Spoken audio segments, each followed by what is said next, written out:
Hello दोस्तों, आज का दिन जो है ना बहुत ही बढ़िया और बहुत ही खास दिन है। क्यों पूछो? क्योंकि हम जा रहे हैं ट्रिप पे, boys trip. Yes correct, boys trip जा रही है हमारी, वो भी इतने दिनों बाद, मतलब आपको बताऊं तो 11 साल बाद। उसमें का हमारा एक दोस्त कुणाल, वो अभी आ रहा है। आप बने रहिए मेरे साथ और मैं आपको दिखाऊंगा पूरी journey from Pune till Kerala. Correct. अरे कुणाल 11 वर्षानंतर भेटलास रे। Yes exactly. ये नई चमचमाती क्रेटा और यही रहने वाली है हमारी ट्रिप की साथीदार, हम सफर।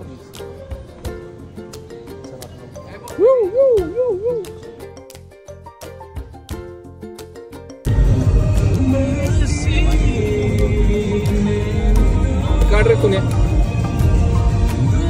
सवय नाही।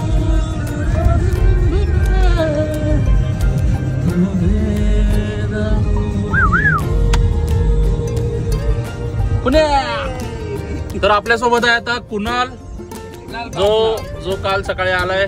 कुणाल बापना आपण सकाळी बघितले व्हिडिओ मध्ये मगाशी। अभि आहे आपल्या सोबत, जो आज सकाळी बारामतीतून आलेला आहे। ठीक आहे, तर असे 3 जण, म्हणजे ठरले होते 6 जण, 6 पैकी आता चालले 3 जण, म्हणजे बरोबर 50%च्या ह्याच्यावरती आम्ही चाललेलो आहे। तर मला वाटते 10वी 12वीच्या पोरांना सुद्धा ह्याच्यापेक्षा जास्त टक्के मार्क पडत असतील जेवढा आमचा फेल्युअर आहे 50%। पण असतात असे कमीने दोस्त, हे असतात म्हणजे असतातच। ठीक आहे, प्रत्येक ग्रुप मध्ये असतात, पण आमच्यात जरा जास्तच आहे, 50% वर गेलाय हा आकडा। तर बघू, नेक्स्ट टाइम आम्ही तो कमी करण्याचा प्रयत्न करू। पण आता सध्या आम्ही जो निघालोय, आम्ही 2 वाजता बरोबर निघालोय पुण्यामधून। आता आपल्याला माहित नाही की किती वाजतील तिथं पोहोचण्यासाठी। ठीक आहे, आम्ही फर्स्ट स्टॉप घेणार आहे, हसूर पर्यंत जाण्याचा प्रयत्न करणार आणि तिथं संध्याकाळचा पहिला स्टॉप घेणार।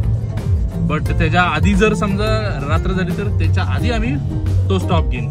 ठीक आहे, तर आता आम्ही जेवण्यासाठी ठिकाण शोधतोय चांगलं एखादं, कारण आमच्या सासरवाड्यातून मस्त पैकी डबा बिबा भरून भाजी दिलेली आहे, चपाती दिलेली आहे आणि असा जेवण दिलेलं आहे। तर बाहेर जेवण्याचा आता काही प्रश्नच नाहीये। तर त्याच्यामुळे आम्ही जागा बघतोय की या जागेवरती, या हायवेवरती आपल्याला कुठं काय भेटते का खाण्यासाठी वगैरे। तर आपण आता ब्रेक घेतलेला आहे, मस्त पैकी आपण गाडीतच बसून जो आपल्या घरून जो डबा दिलाय ना तो खातोय। आता डब्यात काय काय दिलंय तुम्हीच बघा।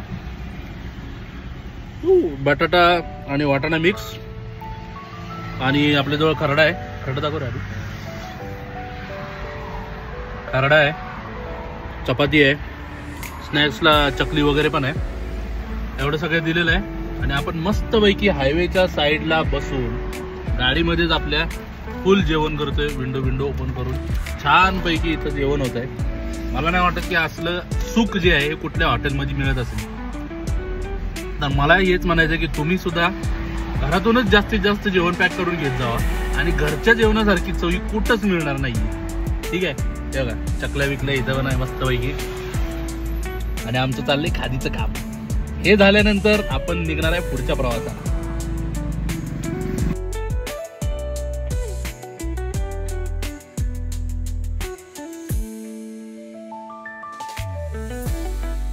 नमस्कार, पुन्हा एकदा आपण आता भेटतोय।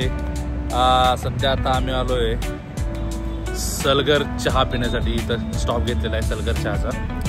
आता आपण सध्या आलोय कोल्हापूरचा जो कर्नाटक बाउंड्रीचा जो आहे ना टोल नाका, तिकडं आलेलो आहे।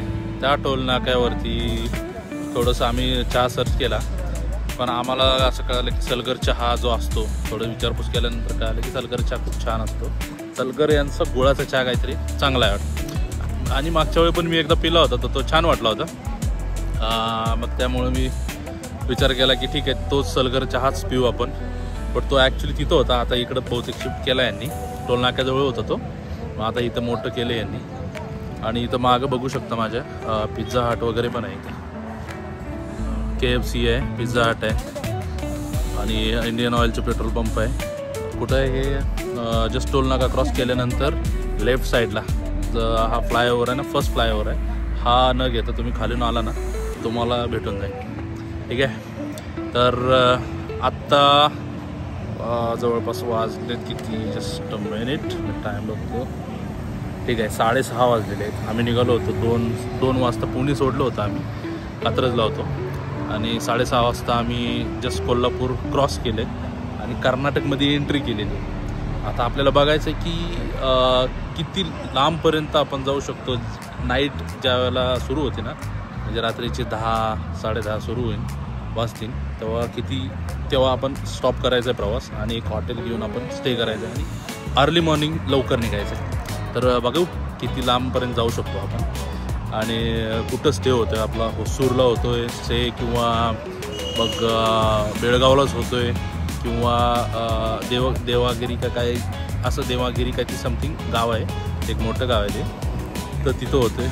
बघू आपण कुठं होतो स्टे. आणि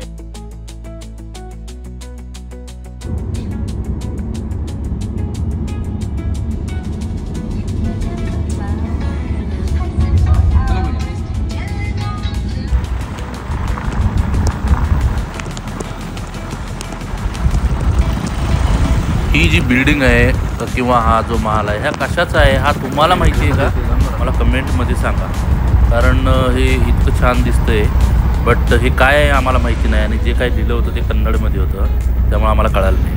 तर आज दिवसभराचा झालेला आहे खूप जास्त प्रवास, जवळपास मला वाटते 450 किलोमीटर. राईट अभि? 450 किलोमीटर है ना?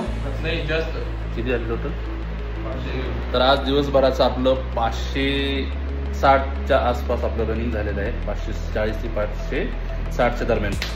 आणि आत्ता आपण थांबलो आहे, एक मुक्काम घेतलं आहे दावणगिरीमध्ये हॉटेल, साधंच हॉटेल आहे आपलं मस्तपैकी. इथं मुक्काम करायचं. इथं आमचं आब्या झोपते, आब्याला सेपरेट कॉट दिलेली आहे. इथं आमचं पुणे आहे, पुण्याचं चाललं आहे अपडेट करायचं फॅमिलीला, काय काय केलं आज दिवसभराचं सगळे डिटेल्स देत असेल. आणि मी अपडेट करतोय तुम्हाला की काय काय झालं, आम्ही काय काय केलं आणि अजून अपडेट करत राहणार आहे. आम्ही सकाळी 2 वाजेपासून निघलेलो आहे दुपारी आणि आता इथं पोचलो आहे. तर जवळपास हे टायमिंग मला वाटते एक 12:30 पावणे 1च्या दरम्यान आम्ही इथं पोचलो आहे. आणि थोडं हॉटेल इकडं सर्च केल्यानंतर आम्हाला रोडलाच हॉटेल सापडलेलं आहे. एक चांगलं कमी बजेटमधलं हॉटेल घेतलेलं आहे, कारण आम्हाला फक्त एक झोप घ्यायची. झोप घेऊन सकाळी लवकर इथून निघायचं आहे, कारण की आम्हाला जो होसूरचा जो मार्ग आहे, होसूरपासून पुढं जायचं आहे, म्हणजे आता कलपेट्ट्यालाच डायरेक्ट पोचायचं आहे आपल्याला उद्या. तर उद्या 10 वाजलेपर्यंतच आमचा एक अंदाज आहे की 10 वाजता 10-11च्या दरम्यान आम्ही पोचून जाऊ कलपेट्ट्याला. तिथं पोचल्यानंतर आम्ही थोडंसं रेस्ट घेऊ आणि सुरू करू. ठीक आहे. तर ते 379-380 किलोमीटरच्या आसपास कलपेट्टा आहे, तर ते कवर आपल्याला करायचं आहे तेवढं स्पीड. जमलंच तर चित्रदुर्गला पण जाणार आहे, जमलंच तर, बट डिपेंड्स ऑन टाईम की आम्ही सकाळी किती वाजता कसं उठतोय, कसं आम्ही आवरू लवकरात लवकर आणि कसं आम्ही इथून लवकर निघू. तर टाईमच्या हिशोबाने आपल्याला सर्व चालावं लागणार आहे. तर चित्रदुर्ग जर बघता आलं तर ते बघणार, अन्यथा मग आम्ही तिथून पुढं निघणार कलपेट्टाला डायरेक्ट. आणि फर्स्ट आपला जो आयटनरीचा फर्स्ट जो सिटी आहे, फर्स्ट डेस्टिनेशन आहे, ते आहे वायनाड. ठीक आहे. तर आपण वायनाड कवर करणार आहे उद्याच्या आणि परवाच्या दिवसामध्ये आणि त्याच्यानंतर जाणार आहे मुन्नारला. ठीक आहे. ओके. तर तुम्ही माझ्यासोबत बघत राहा, लाईक करा, शेअर करा आणि सबस्क्राईब करा. ठीक आहे. त्याच्या पुढची जर्नी तुम्हाला खूप छान वाटणार आहे. आत्तापर्यंतची जर्नी मी टाकलेली आहे, पण इथंपर्यंत जर तुम्ही व्हिडिओ बघितला आहे तर लाईक, शेअर आणि सबस्क्राईब करायला विसरू नका, कारण अशाच भरपूर जर्नी तुमच्यासाठी मी आणणार आहे. भले ते सोलो जर्नी असेल किंवा मित्रांसोबतची असेल किंवा फॅमिलीसोबतची असेल, पण मी अशाच खूप छान छान जर्नी तुम्हाला तुमच्यासाठी आणणार आहे आणि खूप छान छान ठिकाणे तुम्हाला दाखवणार आहे. Bye bye.